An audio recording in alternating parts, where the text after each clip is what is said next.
ang tunay na pagkatao ni Amy Marcos. Bakit nagagawa niyang magtraidor sa kanyang itinuturing na kapamilya?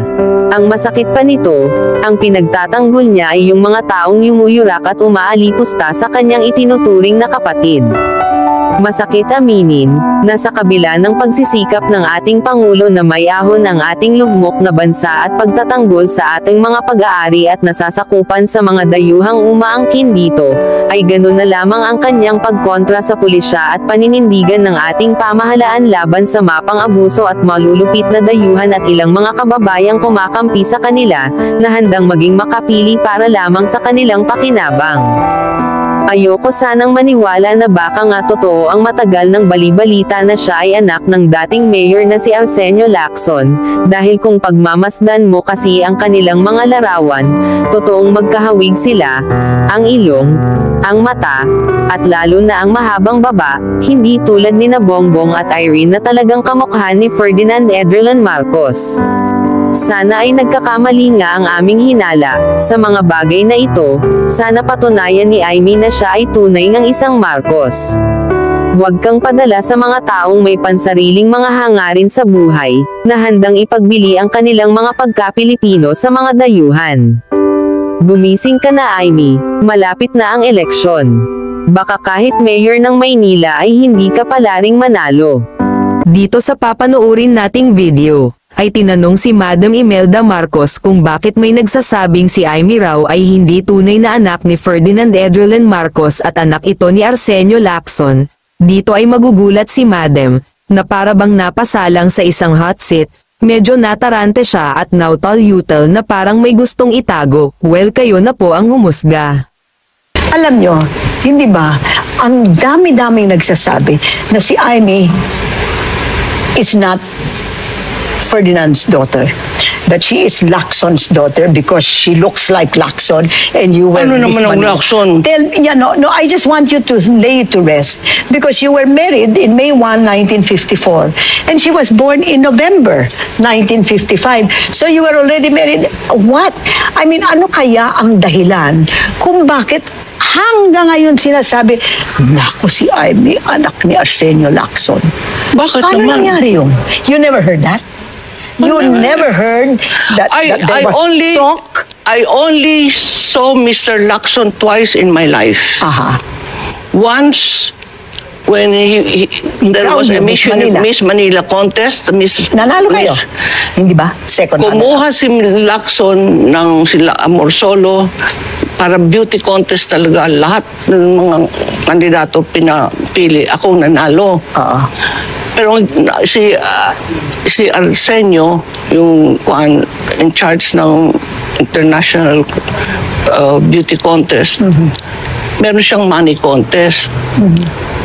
Meron lumabas doon. Tapos ang sabi ni Lacson, kung anong desisyon ng mga artist, yun ang kunin si Imelda. Sabi niya ganyan. Sabi ko, kasi at lalo na, mas maganda naman ito kaysa doon sa nanalo sa pera. Yun lang. That's the only And that's time. the only time you met him? The only twice. Wow, I've heard that so many Because- times. And I said, ano ba? This girl was born in November 1955. You were married in May. Talaga. 54. Oh, 54. I know. Oo. And then, at saka, at hindi, You were not fooling around. And I never fooled around. Yeah. Malinis ako. Hindi ako. No. Sino nga ba si Imelda Marcos? Si Imelda Remedios Visitacion Romualdez ay ipinanganak noong ika-2 ng Hulyo 1929 sa San Miguel, Manila. Ang ama niyang si Orestes Romualdez ay isang abogado at ang kanyang ina ay si Remedios Trinidad, ang pangalawang asawa ni Orestes. Pang-anim na anak si Imelda sa 11 magkakapatid at panganay na anak siya ni Remedios. Hindi naging madali ang buhay ni Imelda noong bata pa siya. Sa edad na 8 taon ay naulila siya sa ina dahil sa sakit na pneumonia. At sa parehong panahon ay hindi na rin gumanda ang financial status ng pamilya. Kaya naman lumipat sila sa Tacloban, Leyte, ang probinsya ng kanyang ama, upang mas masuportahan ang pamilya sa simpleng pamumuhay. Dito na papasok ang kanyang love story bago maging first lady. Number 1. Ninoy Aquino. Meldy ang tawag ni Benigno Aquino Jr. o Ninoy Aquino noon kay Imelda Marcos. At in-describe niya ito sa isang interview bilang the most beautiful woman who looked like the Virgin Mary. Crush niya dati si Imelda at dati silang nag-date. Katunayan, naging escort niya ito sa isang charity ball. Sa isang interview naman ay nasabi ni Imelda na hate daw niya si Ninoy dahil he dropped her like a hot potato when haciendera Cory came. Sa tanong kay Ninoy kung bakit hindi sila nagkamabutihan ay she's too tall for me ang sagot ni Ninoy. Ngunit sa pananaw ni Imelda ay dahil ito sa wala pa siyang maipagmamalaki noon. Hindi siya sikat at isa pa lamang siyang probinsyana na nagbabaka sakali sa mga beauty contest. Taong 1953 nang manalo siya bilang Miss Manila. Nabalita ang nagka-crush din di umano sila President Elpidio Quirino at Manila Mayor Arsenio Lacson noong panahon na iyon. Dito din nag-cruise ang landas nila ni Ninoy. Ngunit hindi na lumago pa ang anupamang pagkakaintindihan na mayroon sila mula nang dumating ang mayamang haciendera na si Cory Aquino. Number 2. Elpidio Quirino. Head over heels noon si Presidente Elpidio Quirino sa tinaguriang Rose of Tacloban na si Imelda. Sa edad na 18 taong gulang ay nasa kasagsagan ng kanyang kagandahan si Imelda. Madalas siyang nag-i-stand out sa karamihan ng tao, kaya hindi nagtagal ay madalas siyang naaanyayahan para sa iba't ibang fundraising events sa bayan ng Leyte. Hindi lang ganda ang mayroon si Imelda. Magaling din siyang kumanta at ipinagmamalaki siya ng mga Leiteños tuwing nag-iimbita sila ng mga politiko, kasama na dito si Presidente Elpidio Quirino. Taong 1949, pinarangalan ng isang piging at espesyal na programa si Pangulong Elpidio Quirino na ginanap sa Divine World University sa Tacloban. Umawit ng ilang kanta si Imelda para sa kanilang high-profile na panauhin at agad na bihag ang puso ni Pangulong Elpidio Quirino. Labis na nabighani ang Pangulo kay Imelda na ayon sa balita ay sinabi nito kay Finance Secretary Pio Pedrosa na seryosong kinonsidera ni Pangulo na ligawan si Imelda. Sa panahong ito ay biyudo na ang Pangulong Elpidio, gayunpaman ay hindi ito itinuloy ni Elpidio Quirino dahil makakasira lamang ito sa the prestige of the office of the presidency. Kaya hindi na niya ito ginawa. Number 3. Mayor Arsenio Lacson. Sa unang termino ni Lacson, nangyari ang isang insidente na naging kontrobersiya kahit siya ay pumanaw na. Ika-23 ng Marso 1953, isang matangkad na dalaga mula Leyte ang pumunta sa kanyang opisina. Ito ay si Imelda Romualdez na umaapela na siya dapat ang manalo bilang Miss Manila at hindi ang isang Norma Jimenez na nauna nang idineklarang winner ng board pageant. Sa panahong iyon ay may nabuo ng bad reputation si Lacson bilang chain smoker, babaero at manginginom na politiko. Ang pagkikita nilang ito ay naging topic sa maraming lugar kung saang sinasabing si Amy Marcos, ang panganay na anak nila Ferdinand Marcos at Imelda, ay hindi anak ni Imelda kay Ferdinand kundi kay Lacson dahil sa pagkakahawig ng mukha ng bata kay Arsenio Lacson. Ipinakilala niya si Imelda Romualdez sa publiko nang piliin niya ito bilang Muse of Manila sa isang Miss Manila pageant.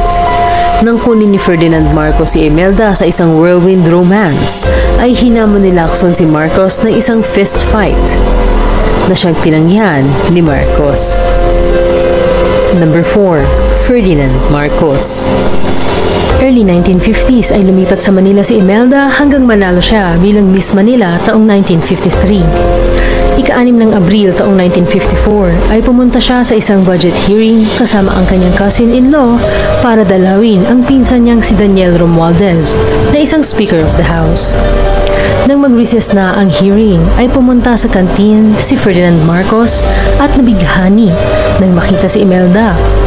Nakiusap si Ferdinand na ipakilala siya sa dalaga na ginawa naman ng kanyang kaibigan na si Jose Guevara ng The Manila Times. Matapos ang 20 minuto ay nag-alok ng kasal si Ferdinand Marcos sa kanya na ikinagulat ni Imelda.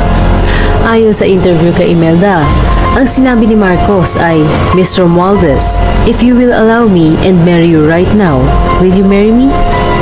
Na siyang sinagot ni Imelda ng how can you marry me? You only met me 10-15 minutes ago. This is love at first sight naman ang sagot ni Ferdinand sa kanya. There's no such thing as love at first sight. Balik naman ni Imelda. Ngunit mapilit si Ferdinand. Sinabi nito na mula pagkabata ay may dream girl na siya na kanyang iginuhit. Ganitong itsura, ganitong ugali, ganito siyang ngumiti. Dala-dala daw ni Ferdinand ang sketch na ito at lahat ng babaeng dumaan sa kanyang buhay ay dumadaan sa sketch na iyon. Ngunit hindi tumutugma. Suddenly, we came along and it matched perfectly. So, it's not love at first sight. I loved you all along. Dito na nagsimula ang 11-day whirlwind romance nila na humantong sa kasalan at habang buhay na pagsasama. 23 lamang si Imelda at 37 naman si Ferdinand. Hindi naman ito pinagsisihan ni Imelda dahil napatunayan naman ni Ferdinand Marcos kung gaano siya kamahal nito. At kahit kasal na sila, ay may mga love letters pa rin ito para kay Imelda. Totoo sa ipinangako ni Marcos nang sabihin niyang I don't believe in courtship. It's a waste of time. If I love the person, I'll tell her right away. But for you, I'll make an exemption. Just love me now and I will court you forever. 11 diamante ang laman ng singsing na ibinigay ni Ferdinand kay Imelda. Isang representasyon ng kanilang 11 araw na pagliligawan. Talagang imeltific ang kanilang pagmamahalan.